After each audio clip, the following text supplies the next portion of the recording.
Special thanks to Horizon Therapeutics for sponsoring today's Special Fathers Network Dad to Dad podcast.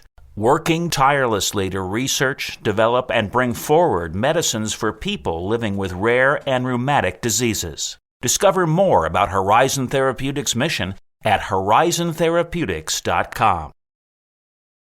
If you meet her, she's smiley, she's warm, she's giggly, and she's just an infectious personality, and she's a beautiful little girl. And I think she provides that perspective and that warmth to everybody that she interacts with. So she's just a beautiful part of our family that makes us better. We wouldn't change a thing, as challenging as it is, because she's just that bright light in our family. That's our guest this week, Bailey Pratt. Bailey and his wife Jill are parents to 3 children, including Jiselle, who has Rett Syndrome. We'll hear the Pratt family story, including the founding of the Jiselle Lauren Foundation. That's all on this Special Fathers Network Dad to Dad podcast. Say hello to host David Hirsch. Hi, and thanks for listening to the Dad to Dad podcast, Fathers Mentoring Fathers of Children with Special Needs, presented by the Special Fathers Network. The Special Fathers Network is a dad to dad mentoring program for fathers raising children with special needs. Through our personalized matching process, new fathers with special needs children connect with mentor fathers in a similar situation. It's a great way for dads to support dads. To find out more, go to 21stcenturydads.org. And if you're a dad looking for help or would like to offer help, we'd be honored to have you join our closed Facebook group. Please go to facebook.com/groups and search Dad to Dad. And now let's hear this fascinating conversation between Bailey Pratt and David Hirsch. I'm thrilled to be talking today with Bailey Pratt of Franklin, Tennessee, who's the father of 3, a vice president of performance optimization at Ascension Health, and co-founder of the Jiselle Lauren Foundation. Bailey, thank you for taking the time to do a podcast interview for the Special Fathers Network. Thanks, David. I'm really excited to get the opportunity to talk to you today and really get to learn more about you guys and you guys learn a little bit more about us. Excellent. You and your wife, Jill, have been married for 11 years and are the proud parents of 3, Beau, 2, Genevieve, 3, and Jiselle, 6, who has Rett Syndrome, a rare genetic neurological disorder that occurs primarily in girls. Let's start with some background. Where did you grow up? Tell me something about your family.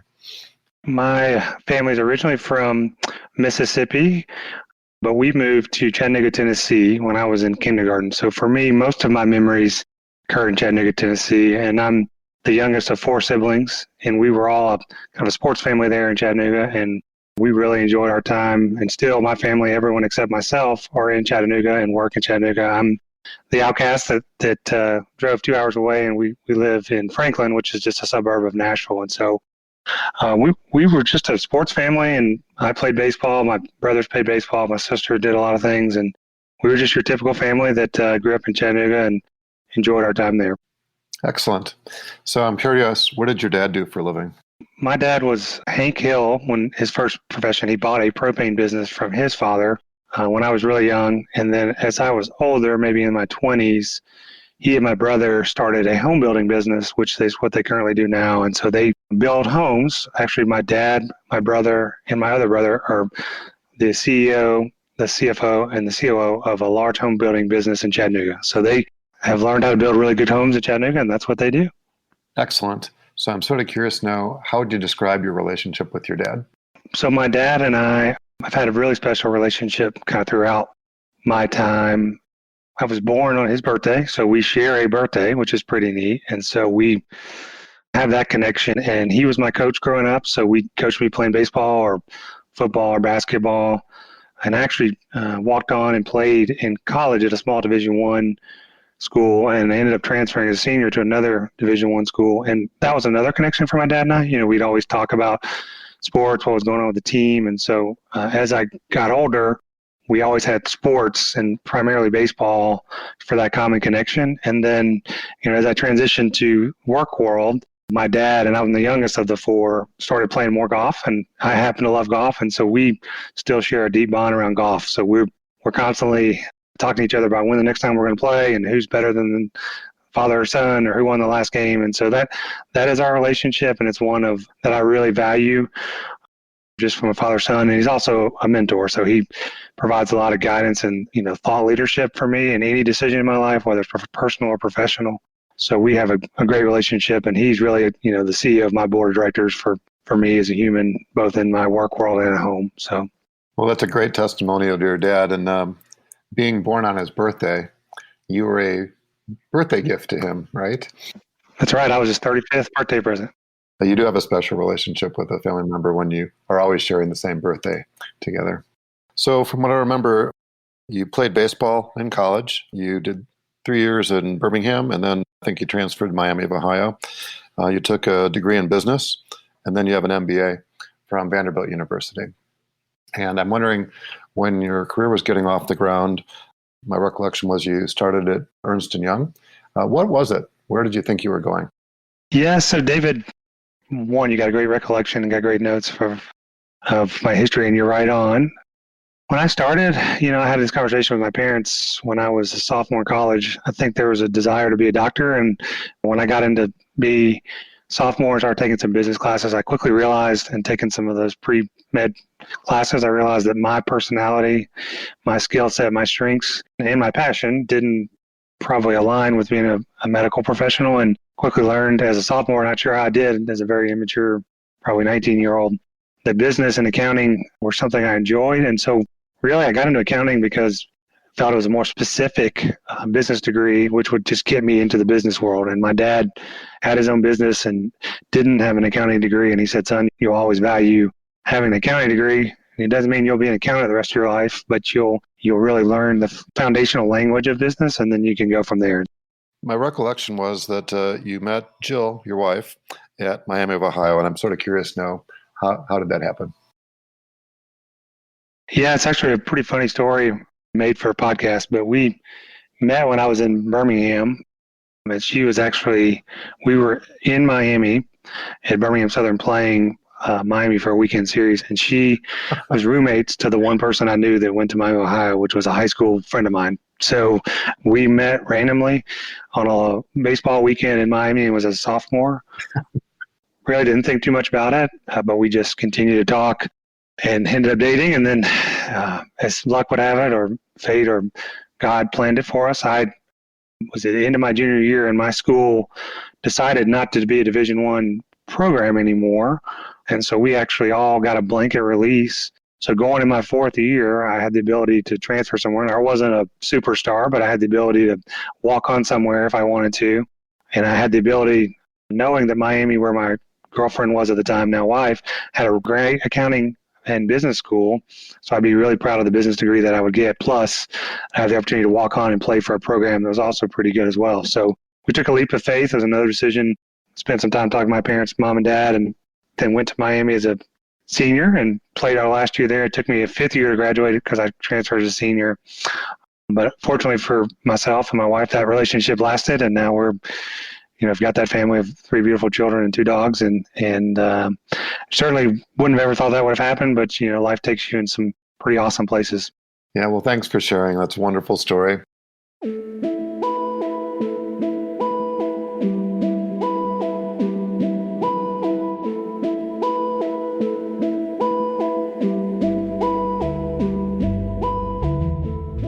So what is Rett syndrome, and how did the diagnosis come about? Rett is a very rare genetic disorder. It's not hereditary. It happens on a certain protein chromosome, and really for our journey, our oldest daughter, her name is Jiselle, started simply not achieving certain milestones around a year. Not sitting up, not doing some of the things that, as just you normally develop. Before a year, we wouldn't have thought anything other than maybe just a chunky baby, and that's pretty typical. But after a year, our pediatrician and our family started realizing we weren't hitting certain milestones. So we started entering physical therapy and certain therapies to try to get her back on track. And we're still in those therapies today. But around 2, the therapies, weren't really showing the progress I think the pediatrician wanted. And we're fortunate to have a very good health system for children here in Nashville. We got referred to see a bunch of specialists in Vanderbilt and do a bunch of testing, blood work, imaging, what I call diagnostic, a bunch of different things, and really didn't know, like I was all exploratory. I remember thinking at one time it could have been a brain tumor or something of that variety. But we did a lot of that testing around the ages of probably 2. You really didn't find anything. And then around between 2 and 4 in that age as we're continuing therapies, which you would do anyway because you would continue to try to make progress. Our pediatrician introduced a word called Rett's to us, and we knew very little about it. It is very rare, primarily occurs in girls based on the makeup of the chromosome, and it has a stereotypical function of hand wringing. So if you know anyone, there's a kind of a repetitive hand motion that happens with a lot of girls with Rett's, and my daughter did have slight use of that when part of that journey. And so it wasn't until 4 that we actually did a full genetic profile and got the diagnosis and learned that it was truly Rett syndrome. It hasn't changed anything that we would have done differently. If you go educate yourself on Rett's, you still do a bunch of therapies. You still do a bunch of things to try to improve the life of your daughter. It just makes you aware of some of the challenges. It's a fairly newer disorder, meaning it's probably been around forever, but just newly found in the last 30 or 40 years. And so still learning a lot about it, I think, and life expectancy and different things of that variety. But it certainly changed our world. I mean, my daughter's 6, we'll be 7 this fall. I would be foolish to think we know everything. We're still learning from those we've networked with, and in general, just learning about Rett's families and such. We're still learning about what all it means. Well, thanks for sharing. It sounds like it was something that wasn't like all at once, but you had this gradual understanding or realization that there were some delays, these milestones that you were made reference to, and that, the solution, if I can call it that, is just certain types of therapy, right? Regardless of what the actual diagnosis became, there's a lot of the things that you'd have to be doing along the way to make sure that your child's developing, as fully as possible. Yeah, and I think that was probably, if I had to do some retrospective, that might have been one of the tougher parts, is not really knowing. So I don't know, I'm sure David, you've encountered a lot of these stories where we still had a lot of hope, right? So she was still making progress. It wasn't leaps and bound progress, and it wasn't keeping up with her age group, but she was getting a little stronger, and a low muscle tone is a very common symptom for Rett syndrome. So she was making a lot of physical therapy improvements. They were small, but until we got a formal diagnosis, we still had a lot of hope, which was both a good thing and bad thing, right? So you were both very hopeful that she would do a lot of quote unquote normal things, but also realizing that she wasn't quite normal. And so we were living in that limbo. I think that was just part of the natural breeding process. And that was definitely a struggle for us, because I know we were pushing her to achieve everything and really hoping she would. And then once we knew there was a formal diagnosis, most kids are nonverbal. Most kids, some can walk, some cannot, but it's a wide spectrum, but there is still a kind of parameters around what you kind of know your possibilities are with Rett's, although we're still pushing them. And we actually entered a clinical trial here at Vanderbilt. I think there's enough, and I'm not a medical professional, nor am I the most knowledgeable on clinical trials, but I think based on the way Rett syndrome is diagnosed, there is hope that there may be a cure or some version of making symptoms better. We did enter a trial. We ended up having to exit for other reasons, but where there's, potential improvements in symptoms in girls with Rett's, which gives hope that there may be a cure one day. I don't know enough about the medical side of that to know how that is, but I think there is hope that it is something that can be treated over maybe our life. That's fabulous. So I'm wondering if there are some fears that you've had or still have as it relates to raising a child with certain abilities. Yeah, I would say our fears at first were just, and maybe they weren't fears, maybe they were just part of grieving. It's just not being able to experience the natural things that adults get to grow up with. So our daughter, Jiselle, will live with us likely for the rest of our life and not be able to experience living on our own, making our own path, and really will be dependent on us in some form of physical help for the rest of our life. And so I think, I don't know if it's scary, but I think that the realization of that was probably the most thing. And I don't know that's gotten better or more. We understand what that is. But as she gets older, there's still a lot of fears about what if she outlives us, right? Or what if it starts transitioning to different type fears. But I think, given where she is, the first couple of years were really, she's not going to achieve the normal milestones, although we're pushing her to achieve the highest capability of what she can, because there is a wide spectrum of Rett's, and there's no reason why she can't do a lot of things. There's a talker, that she can stare at and learn a language by doing an eye gaze device. Well, we're going to keep pushing her because that'll give her a way to communicate. So I think there's a lot of things we've learned about that maybe have lessened fears, but we still have those general fears that I think you probably encounter a lot with special needs is, if we get hit by a bus, and all these kind of practical things, as she becomes a young woman, what does that mean? There's a lot of things that just come with having a special needs son or daughter that I think we're, as being 7 years, our daughter being 6 or 7, we're still in the process of comprehending, and probably we'll have new fears in the next couple of years. Yeah, well, very authentic. Thank you for sharing. And there are stages in life, seasons in life, chapters, however you want to think about it, and part of them are associated with the age chronology and just the natural development. Hopefully, as the years go by, you can put these issues in perspective, and that you can try to focus on living in the moment as opposed to worrying about the past, which we can't change, and getting too far out into the future, which is, at some level, it's not bad to anticipate, but it's not healthy to dwell on all the things that might happen, right? Because a lot of those things never happen anyway. So you don't want to rob today by focusing on tomorrow, if you will. Yep. And David, I thought of one other thing. This is maybe personal for me, not my wife, that the school system is phenomenal. And my daughter, Jiselle, loves interacting with other children. And although she's not verbal, she has a very receptive language. She'll smile. She really loves being around other humans. And specifically, she loves being around other humans her age. So her school group, her kids, she loves being at school. So I've never really thought about it. Maybe when you asked, it triggered. There's a fear that I have is, what are we going to do after high school, right? And maybe she'll go to college, maybe she won't. But what is she going to do for that same social interaction when she gets out of a school system? Because when they become an adult, I'm actually not sure what the structured system is for special needs kids. And, she has a great system today where she goes to school, she's learning, and she's interacting, and she's happy. Like, what's going to happen when that's not there? And that's a fear that probably didn't even know existed until I had a little introspective into your question there. Yeah, well, good observation. And I think being part of the network, the Special Fathers Network, there's so many dads that, are 5 years or 10 years or more ahead of you, right, who've already charted that path.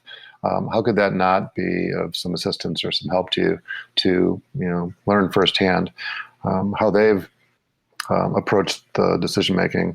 You're not going to have to solve this all on your own. And while you might not have any family members or people in your immediate, work environment or neighborhood that are familiar with the circumstances, I'm hoping you can tap into additional resources that we can make available, and, other resources that'll become known as the years go by as well. And I think that's a beautiful point. We're so young in our journey that we're still learning about all the great resources that are out there, like your organization, where we just don't even know exist. So we're just learning and enjoying learning about the different organizations that connect people to talk about these different things that are going to happen with, as you said, as our daughter gets older, there's just going to be different challenges along the way. And it would be great to be able to tap into the people that have already experienced it, right? So that's going to be phenomenal.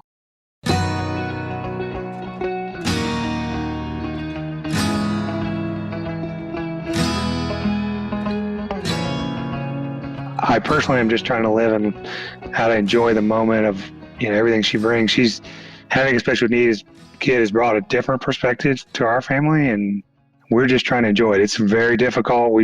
I have to go through how many therapies we have a week and how many places we have to be and all the challenges we have. But at the same time, it's brought us such a wonderful perspective. And I would say, if you asked me this 3 years ago when we were learning about special needs, the answer wouldn't have been the same, right? But over the last 3 years, I'd say we've really come to accept and really value what this little kid can bring to us and our family and all around her. And so we've just tried to enjoy the journey, as difficult as it is. And it takes a village, or we've got a village that helps us we have good days and we have bad days, and we just try to string more good days than bad days. And it certainly has provided us perspective with our other two kids and kind of life in general too. So we kind of come through our grieving process to really appreciate what Jiselle brings to our family, and she's just a special kid. That's fabulous. So I've heard over and over from more seasoned dads that they wouldn't ask for something like this, whatever the something is.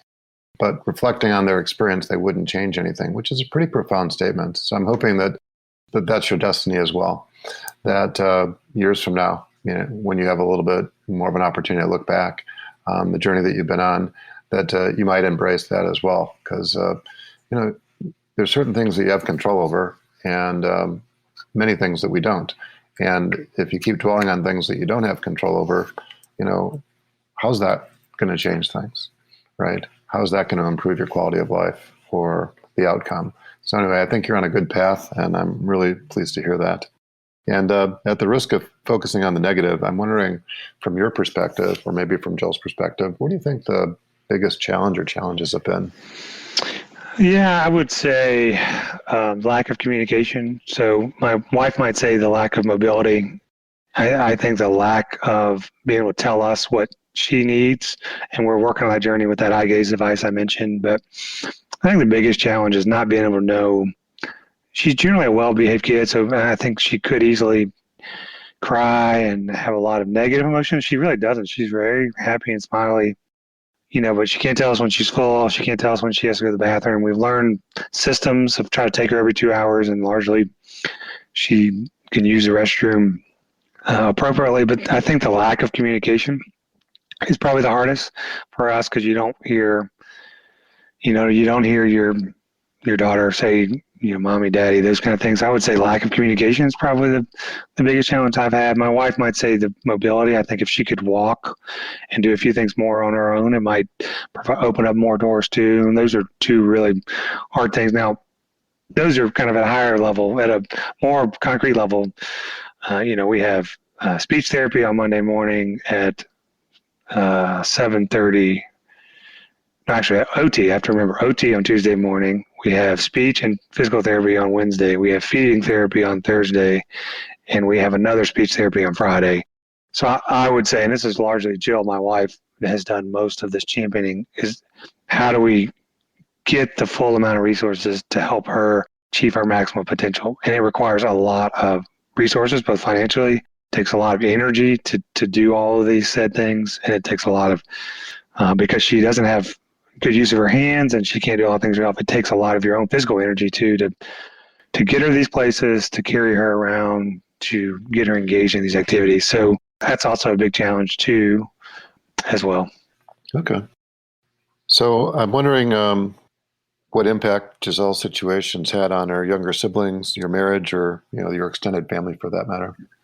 Yeah, I think I'll start with the younger siblings. I think back to that perspective. I think our younger children, and my son is 2 and still kind of learning what special needs mean. But I think for my daughter, who's 4, and she's in some early childhood programs with other special needs kids, I think having a sibling with special needs provides her with a wonderful perspective. I didn't have this growing up. I didn't know. I think it's just back to lack of limited direct knowledge of experience with special needs. I didn't have it. So my daughter has a perspective on that special needs family, and I think it makes her a better sibling. I think David, I think you told me this in the pre-interview. I think as she gets older, there'll be jealousy issues. There'll be all kind of things, right? Because my oldest daughter will require more attention. But I do think ultimately it provides her with a better perspective on life and what's important in life. And I think even though she's only about to turn 4, I think she already realizes that, and it's made her just a better all-around human. And so I think that's true for my siblings, and I would say my immediate family. We've all kind of pitched into this, and I think we've had some other things in our family that we've encountered, and I think this is just another very large one that's kind of pulled us together, was on what's important and really just celebrating all things in life. And so I think she's been and if you meet her, she's smiley, she's warm, she's giggly, and she's just an infectious personality, and she's a beautiful little girl. And I think she provides that perspective and that warmth to everybody that she interacts with. So I think it's been a huge influence. Look back to what I said, to our perspective on our family, and certainly to my wife and I too. We can't imagine our life without her. As challenging as it is, she's just a beautiful part of our family that makes us better, right? And to your point, we wouldn't change a thing, as challenging as it is, because she's just that bright light in our family. That's fabulous. So I'm thinking about supporting organizations, and I think we talked previously about Rett University and International Rett Foundation. What do those organizations do, and how have you benefited from them? So my wife is interacted more with Rett University, and they've provided a lot of resources on specific knowledge and training around Rett syndrome and things that are out there for kids with Retts. And so we have a personal every Friday, a lady that specializes in Rett eye gaze communication who works with Jiselle, and they've connected us to resources like that. The International Rett Syndrome organization is very similar, does a lot of phenomenal things. I connected with them about 2 or 3 years ago when I had this idea, and I know we haven't quite gotten there yet, to start a foundation and a golf event, and they have a wide network and board of directors really trying to advance research around finding a cure for Rett syndrome. And they've got a lot of families and dads and moms that have put on fundraising events and do a lot of things to help the Rett syndrome community.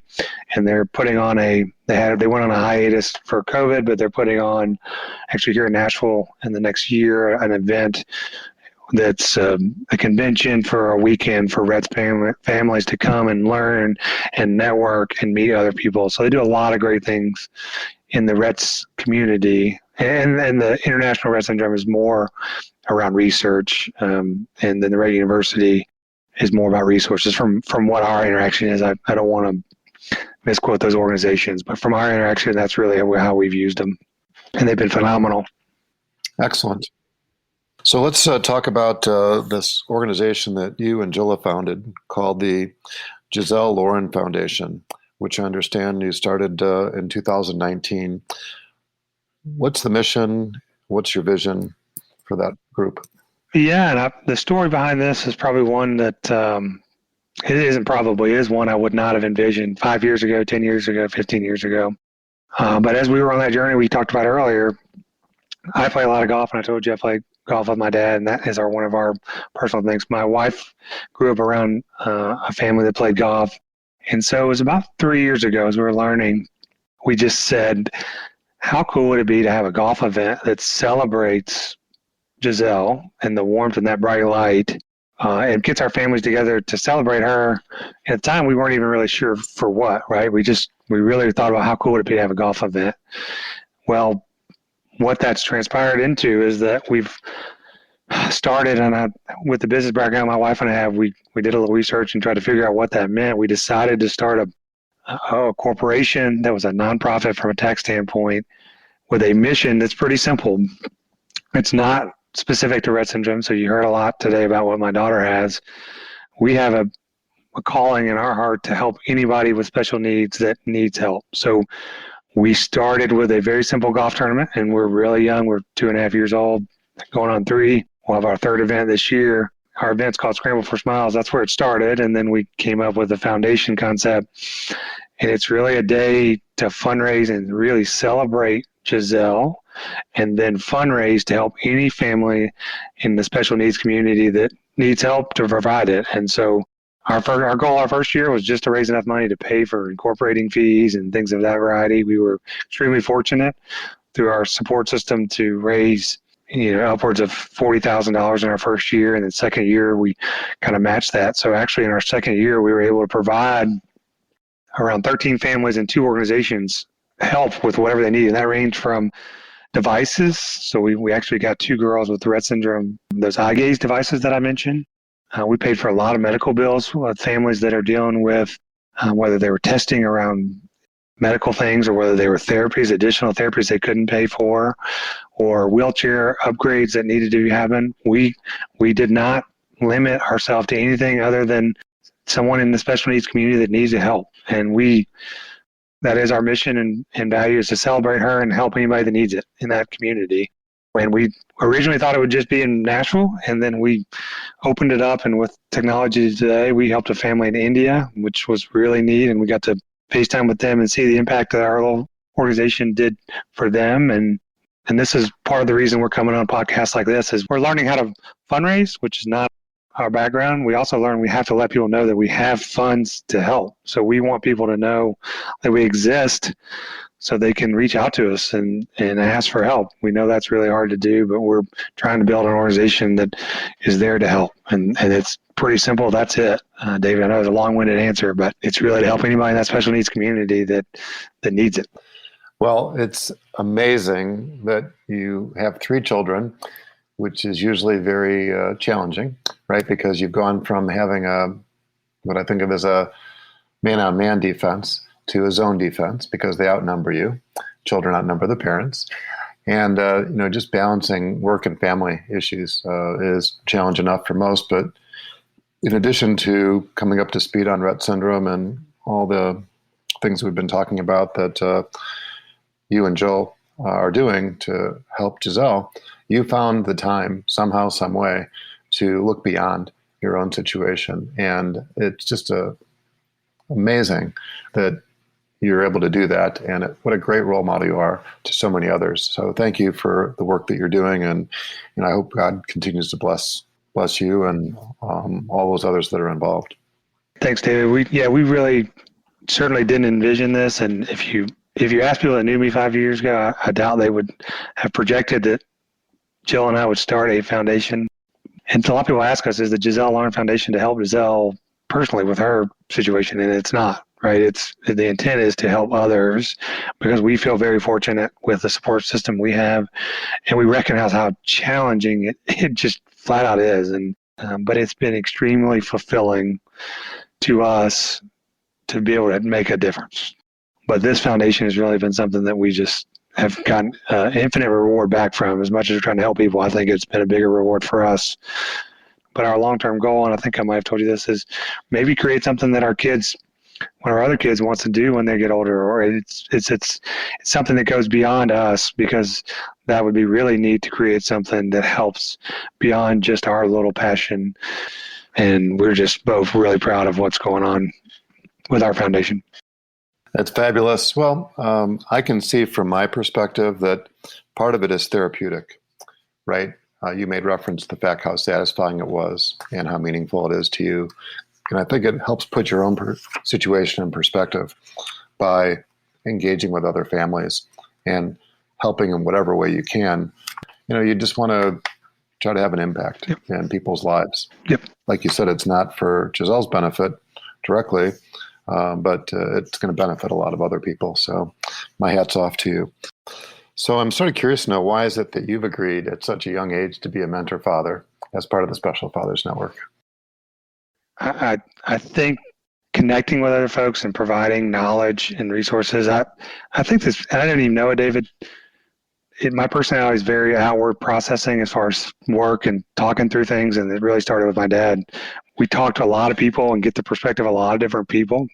And I hate to say this, but I feel like I've learned throughout my life that talking to people, cataloging their experiences, and figuring out how they relate to me and or vice versa have been really important. Same concept of mentors, as you mentioned.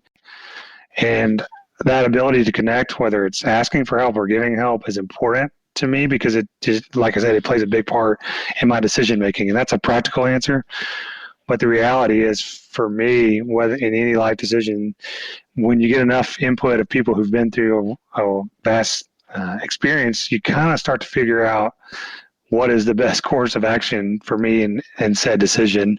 Just go back to my daughter. I think as I get older, I'm going to have to think about that fear of what to do after high school. And I'm hopeful with organizations like yours and others that there will be people that have been through it and they can say, Bailey, here's some cool things we found, or here's how we processed all your fears.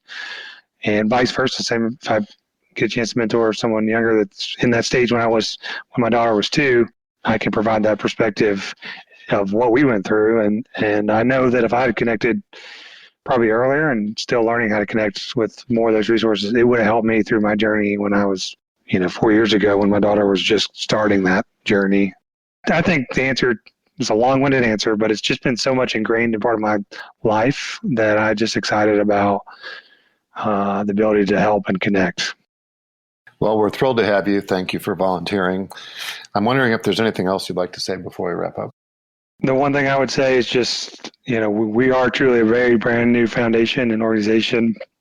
We know what a challenge it is, and if anybody needs help, we just ask that you reach out to us and let us know how we can help. We are just in the infancy stages, and that certainly goes to fundraising. If someone has a calling to help with what we're doing from a fundraising perspective, or likes to play golf and wants to come to Tennessee, we'd love to have you. Or if you know somebody that wants to play golf or or wants to be a part of what we're doing or called to it, and or if you need help, we've learned, I probably didn't realize this when I first started, you got to work just as hard to find families and let people know that you've got resources. That is also obviously a huge part of what we're doing. And so we just ask if there's anybody that's listening to reach out, go to our website, reach out to my wife or I directly. We're just trying to help, or whether it's personal or whether it's needing resources, we're here to help. We're here to try to help and connect and grow and be a family and community. And I think that's it, David. Excellent. So if somebody wants to learn more about the Jiselle Lauren Foundation, Scramble for Smiles, or Rett Syndrome, how would they go about contacting you? The easiest way would go to our website, which is the JiselleLaurenFoundation.org.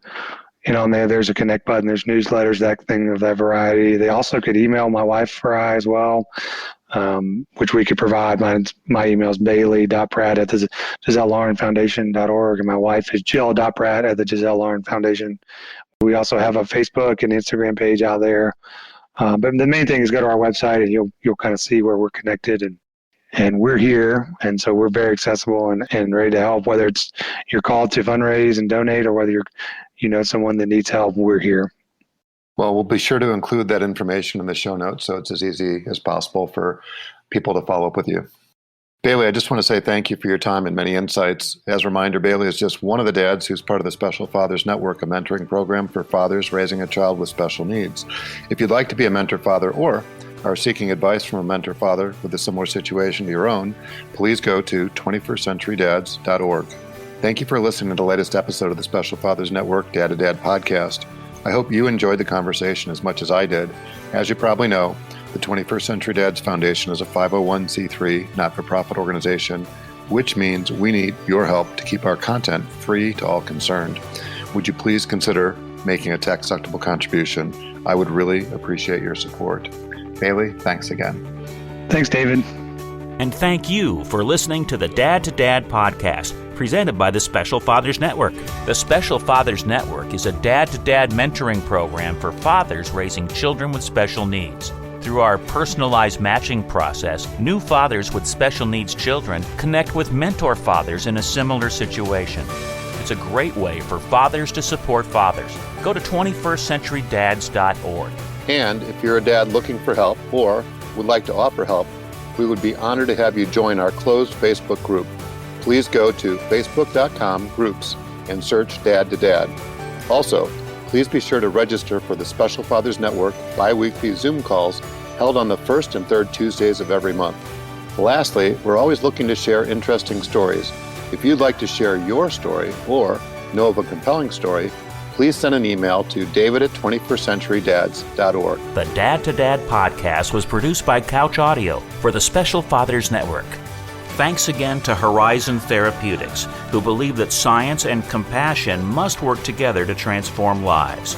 That's why they work tirelessly to research, develop, and bring forward medicines for people living with rare and rheumatic diseases. Discover more about Horizon Therapeutics at horizontherapeutics.com.